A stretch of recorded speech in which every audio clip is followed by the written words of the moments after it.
रामकृष्ण गौतम की कविता है। हाँ, डर था उन्हें। रामकृष्ण जी ने इस कविता में दलित समाज के दर्द को और उसके विकास को एक साथ रखा है।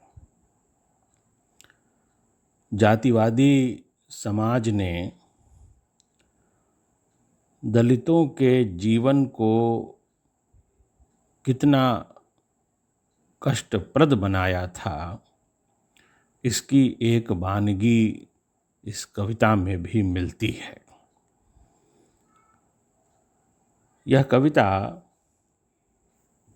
इस आशय के साथ लिखी गई है कि जिन जातियों ने दलित जातियों का शोषण किया,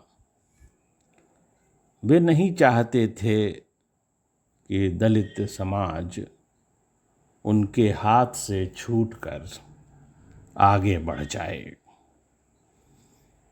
इसलिए वे डरते थे इन्हें खोने से, क्योंकि इनके होने से उनके पास बहुत बड़ी श्रम शक्ति थी जो कम से कम दाम में और बिना किसी सम्मान के उनकी सेवा करने को अभिशप्त थी। हाँ, डर था उन्हें। हाँ, डर था उन्हें हमें खोने का, क्योंकि हम उनके लिए मात्र पैरों के जूते थे, जो कभी कीचड़ में सनते थे, कभी आग में जलते थे। जेठ की दोपहरी में धरती जब आग उगलती है, जब ककड़ीले और कटीली राहों पर चलते थे वे,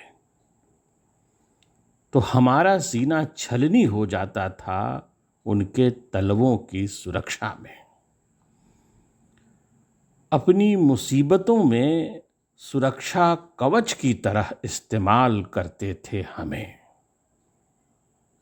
हाँ, इसीलिए डर था उन्हें हमें खोने का।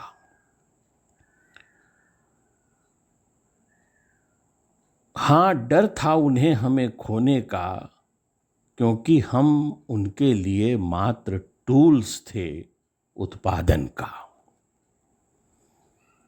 हमारी जगह तो पुश्तैनी थी, जुतने वाले बैलों के पीछे। उनकी पूंछ ही थी जिसे पकड़कर मीलों की दूरी तय करते थे निर्धारित परिधि में।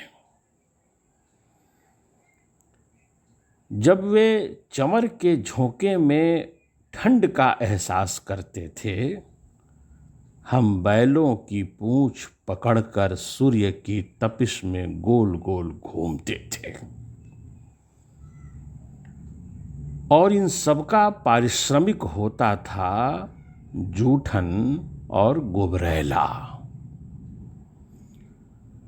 हमारी सोच सीमित कर दी गई थी।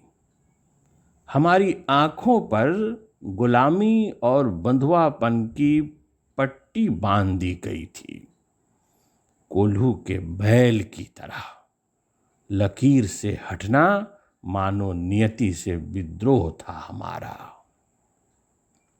हाँ, डर था उन्हें हमें खोने का। हमारा निरक्षर होना बड़ी उपलब्धि थी उनके लिए।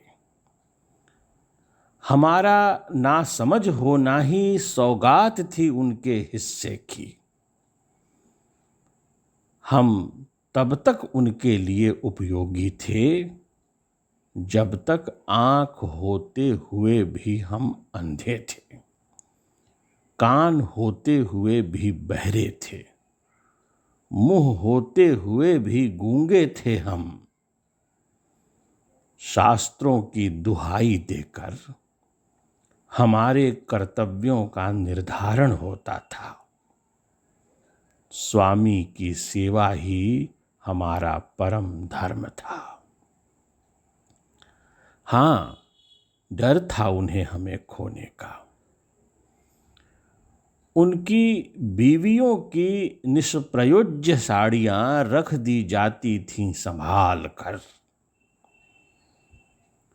जब हमारी माताएं प्रसव कराती थीं, जब प्रसूता की छाती से दूध नहीं निकलता था, हमारी माताएं हमारे हिस्से का दूध पिलाती थीं उनके नवजातों को।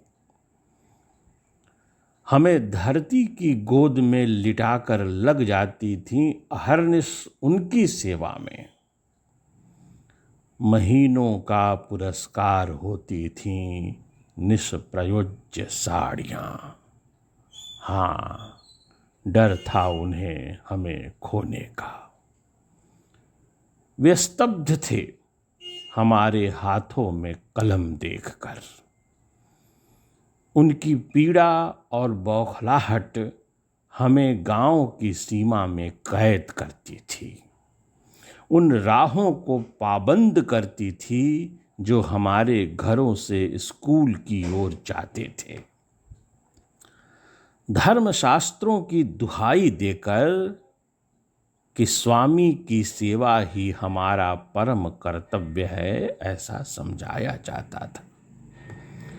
उनकी जूठन पर पलना ही शास्त्र सम्मत था।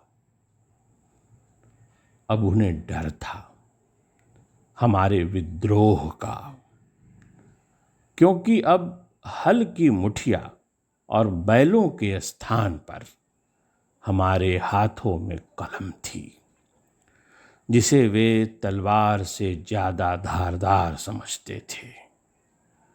जीवन का ककहरा पढ़ते हुए कदम बढ़ रहे थे उन शास्त्रों की तरफ जो ऐतिहासिक प्रतिक्रांति का प्रतिफल थे, जिसे उन्होंने सुरक्षा कवच के रूप में आत्मसात किया था। परत दर परत पोल खुलनी शुरू हो गई थी किसी विषधर की भांति। कुंडली मारकर बैठने का राज खुल चुका था।